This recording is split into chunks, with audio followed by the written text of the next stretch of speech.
You smell it first, the sharp bite of ink, oily and metallic like a storm trapped in a bottle. Then the sound, a slow, brutal rhythm of wood and iron, the press biting down again and again.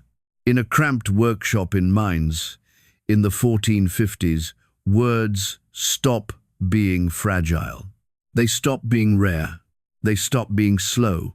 A single page, once a monk's week of breath and aching fingers, now multiplies in the time it takes a candle to gutter. And when ideas can reproduce, they don't just travel, they stampede. So here is the haunting question: what happens when human thought becomes mass-produced? Stay close. We're stepping into the moment. The world's memory changes forever. To understand the devastation and the deliverance that follows, we must first understand the world as it is before the machine awakens. A Europe where knowledge moves at the speed of a human hand. We arrive in a city of parchment and prayer. The air inside a scriptorium is dry and dusty, scented with scraped animal skin, lamp, smoke, and glue. Quills whisper across vellum. A scribe's wrist cramps. His back knots. His eyes sting from hours of focus. Each letter is a small act of devotion, each line a tightrope stretched over error.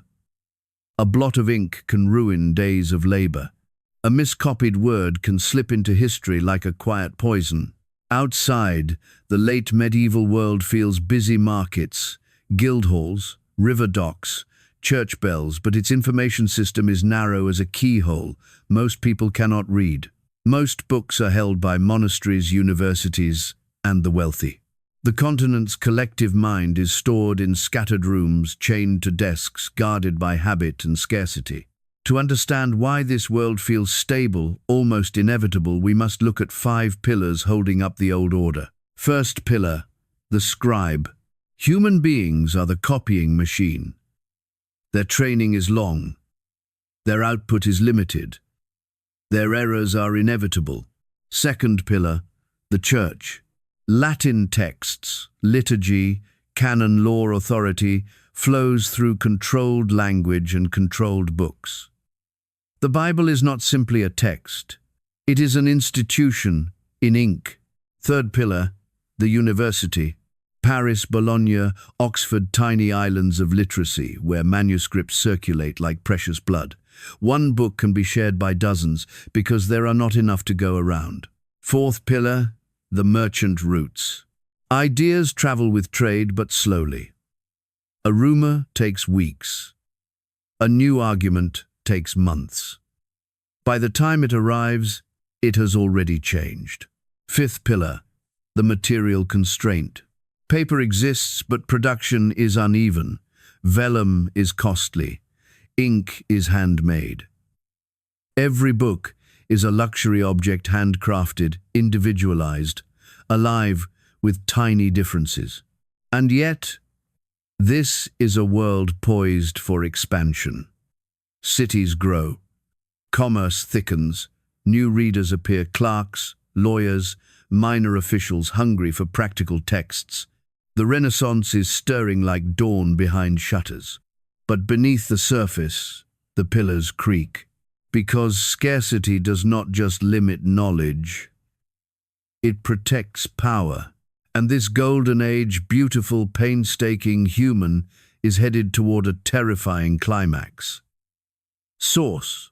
The first domino fell not with a proclamation, but with a craftsman's obsession. We stand in Mainz, a river city on the Rhine, busy with trade, politics, and the dull throb of money. In the mid-15th century, one man is looking at a manuscript page and seeing not holiness, but process. His name, Johannes Gutenberg. He is trained as a goldsmith, meaning he understands metal not as dead matter, but as something that can be persuaded. He understands molds, precision, pressure, repeatability. And he dreams a dangerous dream.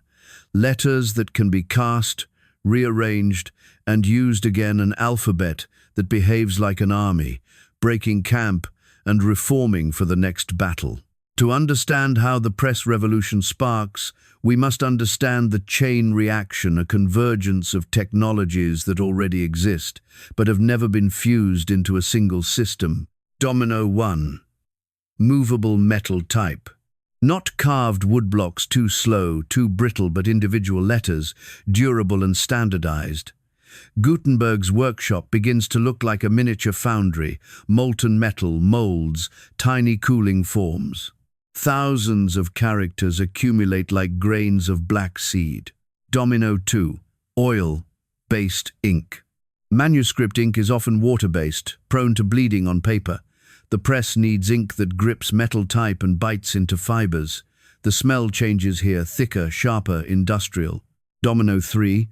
The press itself. Europe already has screw presses for wine and olives machines that can apply steady pressure. Gutenberg's genius is not inventing pressure, but redirecting it toward text, aligning it with type, paper, and ink into a reproducible ritual. Zoom out. Across Europe, the old manuscript economy is a slow river. Zoom in. Inside this shop, the river becomes a turbine. Now, the catalyst. Money. In order to finance the project, Gutenberg takes on significant backing from a financier, Johannes Gutenberg, whose investment is not charity, it's expectation, interest and control. Years pass. Costs rise. The work of the books consumes materials, paper, vellum, wages, ink, apparatus, source, and then the first public tremor. In 1454 over 1455, the Gutenberg Bible begins to emerge in Mainz, 2 columns per page, dense and disciplined, meant to resemble the dignified look of manuscripts. It is later known as the 42-line Bible. The scale is staggering for the time, a print run that may reach around 180 copies, with some produced on vellum. Source. Here is a hidden detail most modern minds miss. These printed Bibles are not finished when they leave the press. Rubricators still add red headings by hand. Illuminators still paint initials. Bindings vary by region. So every copy becomes a hybrid half machine, half medieval artistry, like a new animal still wearing the skin of its ancestor. Source. Micro cliffhanger. The world is about to see the miracle, but the inventor is about to lose the miracle's profit. Because in 1455 the partnership fractures. Fust sues Gutenberg over debts and costs. It is not a romantic story of genius rewarded. It is paperwork, pressure, courts, and the bitter realization that ideas may be free, but machines are not. Source. Gutenberg's name does not blaze across title pages in triumph. Instead, others move in. Fust joins with Peter Schoeffer, a former scribe with a sharp eye for letters and layout. Together they produce works of remarkable beauty and technical mastery. In 1457, they complete a grand Psalter, dated 14 August 1457, notable as the first book to announce its makers and date, while also achieving the technical feat of printing red and blue initials in precise alignment with black text. Source. The mechanism is now unleashed, not just a press but an industry. And by the time Europe realizes what is happening, the copies are already multiplying. But then, something even more ominous begins. Because when you can replicate words, you can replicate conflict. And the press is about to prove it. The breaking point does not arrive as one explosion. It arrives as a new weather system, a storm made of paper. At first, it feels miraculous. You are a scholar, used to begging for access to a single manuscript, used to copying passages by hand until your fingers cramp and your eyes swim. Now, sheets appear clean, legible, consistent. The text is without error, easy to read, and already being bought before completion. A contemporary observer, Aeneas Silvius Piccolomini, writes in 1455 of encountering a man selling multiple Bibles and showing gatherings from different copies, evidence of the astonishment this new multiplication inspires. Source. But miracles have shadows. Because the press does not just reproduce scripture, it reproduces authority, and then it reproduces the challenge to authority. The first wave of destruction is quiet. The scribe economy begins to crack. Imagine the human cost up close. A professional copyist, middle-aged, trained, since youth feels his trade slipping away like sand through fingers. He cannot compete with a machine that never cramps, never sleeps, never loses its place. His livelihood is an illuminated manuscript world. And suddenly the future smells like ink and metal. Short sentences now. Contracts vanish. Commissions shrink. A craft becomes obsolete in real time. This is the horror peak, not of bodies, but of lives unmade, families pushed toward hunger, apprentices stranded, the dignity of skilled hands dismissed as slow. The catastrophe is economic and intimate. A man who has mastered letters becomes overnight replaceable. Zoom out. Cities begin to fill with printed matter. Zoom in, a single sheet in someone's palm, and that sheet matters. Because the press creates something Europe has never truly had. Cheap, repeatable, identical messages. And identical messages are dangerous. They create communities of belief that do not need to be in the same room. Now the second wave. Speed becomes power. The printer is not only a craftsman, he is a gatekeeper, an amplifier, a merchant of attention.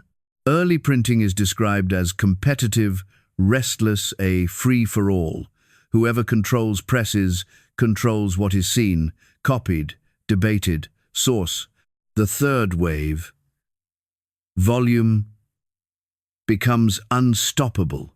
By 1500, in only about 50 years, Europe's book world transforms from thousands of manuscripts into more than 9 million printed books, according to Britannica's overview of early printing. Imagine that number as a flood, not a river, not a lake, an ocean pouring through the old gates. Source. This is the scale peak. Millions of books. A staggering multiplication of voices. A continent's memory replicated again and again until scarcity, the old guardian of power, begins to fail. And yet the nightmare is still not over, because the press also becomes a weapon in political struggle. We return to Mainz, where the technology is born, and find a bitter irony. The birthplace becomes a battlefield. A conflict erupts over the Archbishopric of Mainz. Competing powers print official broadsides, pushing claims, rallying support, hardening factions. The printed page enters politics not as neutral information, but as ammunition. Then, in October 1462, Adolf's troops besiege and capture the city. Hundreds die. Citizens are sent into exile. And in the words of Princeton's Gutenberg project, this upheaval puts a temporary end to printing in Mainz. Source. Here is the irony peak. The city that forges the tool of mass communication is shattered by the very human conflicts that communication accelerates. Printing meant to stabilize and spread texts cannot stabilize the society around it. It multiplies persuasion, multiplies grievance, multiplies reach, and it travels. Exiled printers carry skills like embers carried on the wind. Across the German towns and trade routes, presses appear then more, presses then an interconnected web of workshops. A new species of labor emerges: compositor, type founder, pressman, corrector, bookseller. The printer becomes, as Britannica notes, often his own editor, publisher, and merchant. Source. The catastrophe continues in slow motion. Control over knowledge collapses. Not all at once, not everywhere, but relentlessly. In universities, texts that once existed in a handful of copies now circulate in hundreds. In cities, Lay readers begin to form opinions without clerical mediation. In workshops, pamphlets and small books slip into pockets. In marketplaces, cheap printed material becomes part of daily life. The press doesn't just spread ideas. It changes what an idea is. An idea becomes something that can be packaged, branded, replicated, pirated, and fought over, and the human responses are raw. Authorities attempt to regulate. Scholars attempt to curate. Clerics attempt to protect doctrine. But the technology's logic is brutal. Once letters can be reproduced quickly, suppression becomes a game of chasing smoke. Micro cliffhanger. Europe is no longer a continent of isolated minds. It is becoming a continent of synchronized thought. And when millions can read the same words, millions can also march to the same conclusion. By the end of the 15th century, the printed book, this hybrid of metal discipline and human decoration, has consumed the old manuscript world's monopoly. The old pillars do not merely crack, they shatter. And Europe steps into a new era, one where the most dangerous. After catastrophe comes a strange silence, the hush, after the press stops, the moment you lift the platen and see whether the page has taken the ink cleanly. Survivors emerge into a transformed information landscape. The immediate aftermath is not a tidy, new world, but a turbulent rebuilding. Printers and patrons renegotiate what books are for, who they serve, and who profits. The manuscript culture does not vanish overnight. It lingers like architecture repurposed old stones bearing new weight. The phoenix from ashes narrative is real but complicated, because printing creates unexpected consequences. One consequence is standardization. Texts stabilize. A particular version of the Bible, once regional, becomes closer to a new standard because it is replicated so widely. The Gutenberg Bible itself marks a turning point in textual proliferation and stabilization. Source. Another consequence is professionalization. In the early era, the printer dominates. Type founder, editor, publisher, bookseller, a one-man infrastructure of knowledge commerce. Over time, this pushes Europe toward recognizable modern industries, publishing networks, distribution channels, and eventually systems of regulation and copyright, like control. Source. And there are aesthetic consequences too. The printed page begins by imitating manuscript beauty, black-letter forms, hand rubrication, decorative initials because people trust what looks familiar. But slowly, typography becomes its own art. The printed book evolves from masquerading as a manuscript into declaring itself as something new. Most importantly, new systems of thought are born from the wreckage. When books multiply, arguments multiply. When arguments multiply, institutions must respond. Universities refine curricula. Churches intensify education and control. States begin to understand propaganda. The press reshapes Europe's mental architecture, its foundations and arches, until public debate becomes not an occasional event, but an enduring feature of life. And now, with the old world demolished, a different kind of world is rebuilt. One where the written word becomes a mass environment, like air. We step forward in time, and we can feel the future assembling. Looking back, the printing press revolution is not merely an invention. It is a transformation of human memory, a shift from fragile, handwritten scarcity to reproducible, distributable permanence. Then, in 1454, over 1455, in Mainz, a Bible is printed in perhaps around 180 copies, astonishing onlookers who are used to a world where a single manuscript can consume months or years of labor. Source. Now, you can access more text in a day than a medieval scholar might see in a lifetime. Then, In 1455, witnesses marvel at clean, legible pages shown from multiple copies, proof that text can be multiplied like grain. Source. Now, replication is instant, infinite, and sometimes uncontrollable. Then, by 1500, Europe sees over 9 million printed books, a staggering surge that signals how rapidly the new system spreads. Source. Now, we live inside a permanent storm of printed and digital words. We are the direct descendants of that first workshop smell of ink and hot metal. We inherit both gifts and burdens, literacy, acceleration, democratized knowledge, and the relentless pressure of information that can overwhelm as easily as it can enlighten. So here is the question the 1450s still asks us. When words can multiply without limit, what discipline must the reader grow to survive them?